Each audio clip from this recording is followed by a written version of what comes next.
Olá, meu nome é Emily e para a disciplina de tópicos especiais 2, eu vou demonstrar o funcionamento de uma rede neural convolucional, tá, através de um conjunto de dados de classificação de dígitos, tá, o MNIST. Então, esse conjunto de dados, ele é composto por 60 mil imagens em tons de cinza, tá? As imagens estão no tamanho 28 por 28, né? E como é de dígitos, são 10 dígitos, né? De 0 a 9. Tá? E tem um conjunto de teste também de 10 mil imagens. Essa primeira parte aqui é a parte das importações das bibliotecas, né, que a gente vai utilizar durante a execução do código. Depois eu faço a importação do dataset, tá? Essa única linha aqui, ela faz a importação do dataset certinho pra gente. Depois, nessa linha 3, né, eu faço através desse comando aqui, a separação de todo o dataset em imagens de treino, classes de treino, imagens de teste e classes de teste, certo? Nessa parte de baixo, eu pedi só para imprimir, né, só para printar, para me saber se o conjunto de dados estava carregando direitinho. Então, aqui eu peço para printar, né, o tamanho das imagens de treino, que é 60 mil, o shape dela, né, qual que é o formato dela, 28 por 28, as imagens de teste são 10 mil e também 28 por 28, né, e as classes de treino que são 60 mil, tá? Os valores mínimos e máximos, né, da classe são 0 e 9, né, conforme a gente já estava prevendo mesmo. Os nomes de classificações, né, é de 0 a 9 e o total aqui são 10, tá? Nessa parte de baixo aqui, eu pedi para imprimir 10 dígitos, né, para a gente saber certinho como que está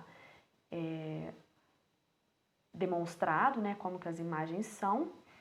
E eu pedi para imprimir esse outro aqui, através desse comando, para demonstrar a escala dela, né, que vai de 0 a 255.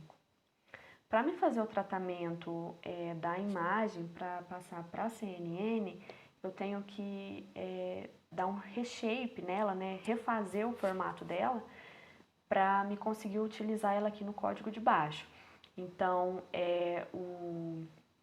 as imagens elas estavam em 28 por 28, tá? Mas eu preciso redefinir para ter um formato para um vetor só. Então, eu dei um print antes, né, de fazer esse tratamento e um print depois, né, para demonstrar que apareceu aqui, né, um vetor, no caso. Então, eu faço isso para as imagens de treino e para as imagens de teste também, tá? Tem que ser padrão. Depois eu faço a parte de normalização, tá? Então eu vou pegar as imagens de treino e vou dividir por 255. E entro aqui no modelo, né, de CNN em si. Então o que eu faço? Eu chamo Keras, tá? Que vai fazer todo esse tratamento para mim. Eu faço a parte de convolução 2D, tá? Então eu vou passar para ela 32 kernels. Os kernels vão estar em tamanho de 3 por 3, tá? Uma matriz 3 por 3.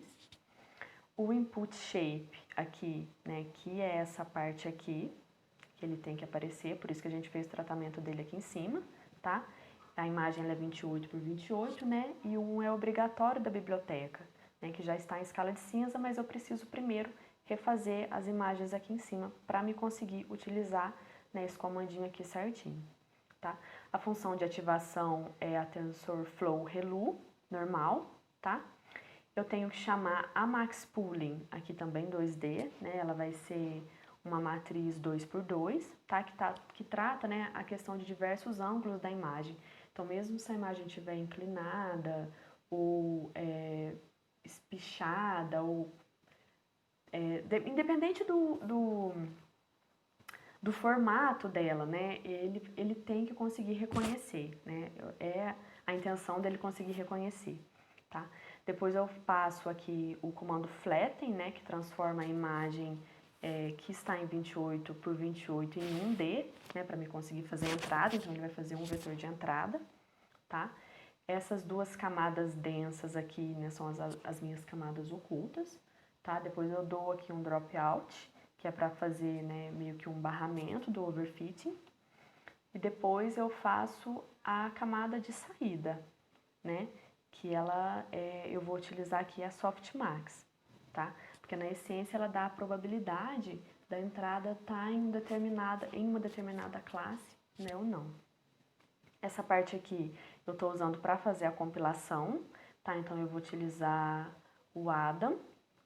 E depois eu uso o loss, né, a cross entropy para calcular o loss e a métrica que é a acurácia. Depois eu faço a parte do treinamento em si, tá? Então a gente conseguiu chegar aqui, né, no final do treinamento com uma acurácia de 0,99, perfeito. E depois eu peço para printar aqui o gráfico, né, da acurácia pelas épocas, tá? Então, tá certinho, né, o de treino e de validação. Depois eu peço para printar o loss por épocas, né, as perdas, que é esse gráfico aqui. Depois eu peço para salvar o modelo, né, através desse comandinho aqui. Eu faço, depois que eu salvo o modelo, eu carrego ele, que eu vou utilizar ele aqui, eu poderia utilizar em algum outro lugar, né? Mas eu vou utilizar ele aqui para demonstrar a parte de teste, né?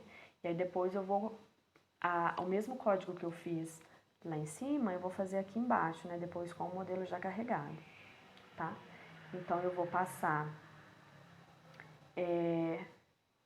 vou compilar de novo, né, o optimizador Adam, o loss aqui é a cross entropy e a acurácia como métrica, tá? Então depois eu passo aqui de novo para ele tudo, né, só que eu carrego aqui as imagens de teste, né, para testar qual que está sendo o acerto dela, né? Depois de fazer todo o tratamento nas imagens, né, a acurácia do teste ficou em 0,919, é uma acurácia muito boa. Aqui eu pedi para printar, para a gente ver como que ele faz, né, essa classificação. Olha, por exemplo, em algum dos valores, né, do 3, ele deu como 100% de ser o 3, né, e era o 3. Então, assim, de cara aqui, eu acho que não apareceu nenhum valor que estava errado, né, mas ele errou. Teve alguns que ele errou, certo? Porque deu 91%, né, 0,91. É esse o meu trabalho sobre a CNN na base de dígitos. Obrigada.